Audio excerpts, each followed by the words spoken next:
average cost of a decent restaurant can range from $7 to $20 per person. And if you like street food, you can get a full meal with only $2 in a lot of places. Hello everyone, my name is Marianne. Welcome to my YouTube channel where I talk about Chinese history, culture, language, and lifestyle.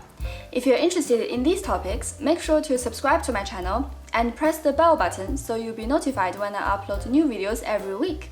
Okay, let's get started. If you click into this video, you are probably thinking of visiting China or moving to China long term, and you probably want to know what to expect and what life is really like as a resident in a Chinese city. Here are some pros and cons that can give you a sneak peek of a life in China. Before we start, I need to point out that the following points I make will be based on my personal experience and observations. I will be as objective as possible, but there are some cases are not necessarily true, and some details might have changed if you're watching this in the future. So please make sure to do your own research before jumping to conclusions. The first advantage is about living cost. This is probably one of the biggest advantages of living in China. Even though the housing prices in Tier 1 cities such as Beijing and Shanghai are notoriously high, the living expense, on the contrary, is relatively low. The average cost of a decent restaurant can range from $7 to $20 per person. And if you like street food, you can get a full meal with only $2 in a lot of places. On the other hand, the traffic cost is also much lower than some other cosmopolitan cities. The subway tickets only cost around $50 per ride, and the convenient high-speed rail system will take you across provinces with only $50. The Chinese train system is very different from other countries given how big China is, but in terms of cost per mile, this is definitely a steal. The prices we mentioned are mainly for big cities like Beijing, Shanghai, Nanjing, and Chongqing. If you live in a smaller city or even rural area, the cost can be even lower. As we mentioned in the previous points, the high-speed railway system called Gaotie will take you from cities to cities within a very short period of time. The trains can sometimes reach the speed of 300 kilometers per hour. Apart from intercity travels, the public transport system within each cities have some unique features too. It'll be such fun to take a bus tour in Beijing or Chengdu to explore the city centers with ease. Technology adds another layer of convenience to living China. In almost all the cities, everything can be done and paid through apps. As we mentioned in this video, there's absolutely no cash involved, and when you go out, you don't even need to take physical money. Even homeless people have QR codes to collect their donations now. Also, if you know Mandarin Chinese, you can save a lot of money when ordering takeaways. We have apps like Meituan or 大众点评. They're like the equivalent of Deliveroo, Uber Eats, and TripAdvisor. You can always find great discounts and promotions. The next point about safety is super important, and I speak from my personal experience. During my time living in London and in France, I never stopped keeping an eye on my belongings and watching my back. Even with this level of cautiousness, my phone was robbed one night outside of a bar in London. This kind of situation would happen much less in China. There are not that many robbers on the street because there are always policemen patrolling to keep safety. On top of that, there are a lot of street cameras with facial recognition system. Of course, I won't guarantee there are absolutely no crimes in China, but statistically speaking, the crime rate is much lower compared to other big cities. Apart from being English teachers in China, now foreigners have much more opportunities to work in China. And since more and more foreigners are needed, the policies regarding visas and work permits are much more supportive.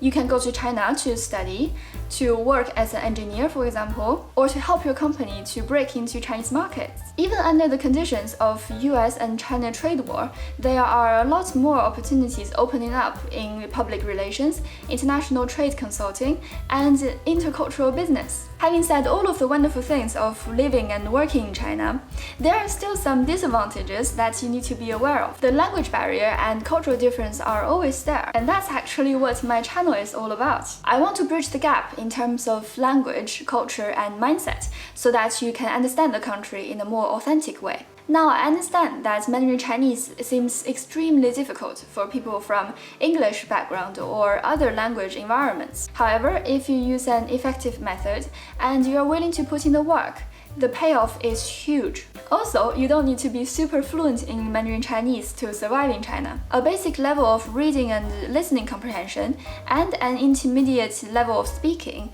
is more than enough for you to stand out from a workplace, to improve your life quality, and to attract potential romance. If you want to get more clarity about how to learn Mandarin in a fun and efficient way, please tap I love Mandarin Chinese in the comment. In the future, I will create some videos, challenges, and online courses, so stay tuned. Another con is that you might feel there's a lack of community. You need to know that China has only been opening up for the Western world for 40-ish years, and only within these 10 years that Chinese governments have been encouraging foreigners to live in China. As a result, the number of foreigners in China is rather low. In 2017, there were only 1 million foreigners living in China.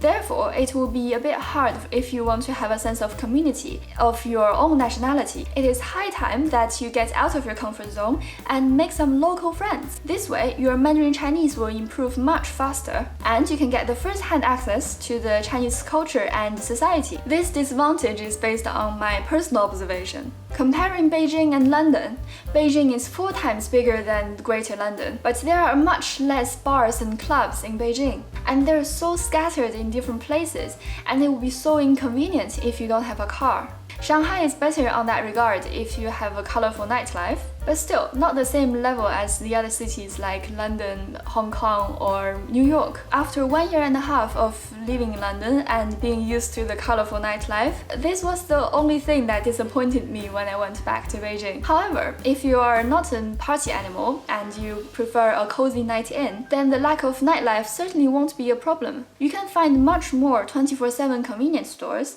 and a lot of restaurants can open until very late, so you can still arrange some dinner parties with friends. By the way, if you're curious about the table manners in modern Chinese culture, feel free to check out the video here. Well, this is another personal observation. Clothes are mainly designed to target to an Asian audience, so they're more fitted into the Asian figures.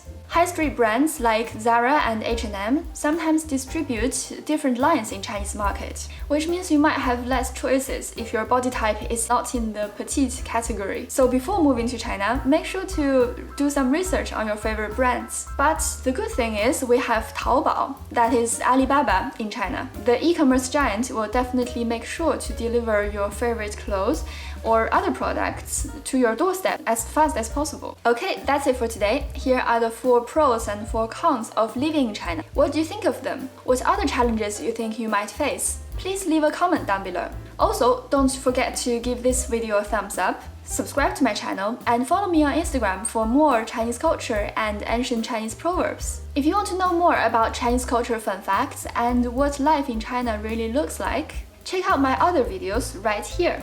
Thanks for watching, I will see you next week.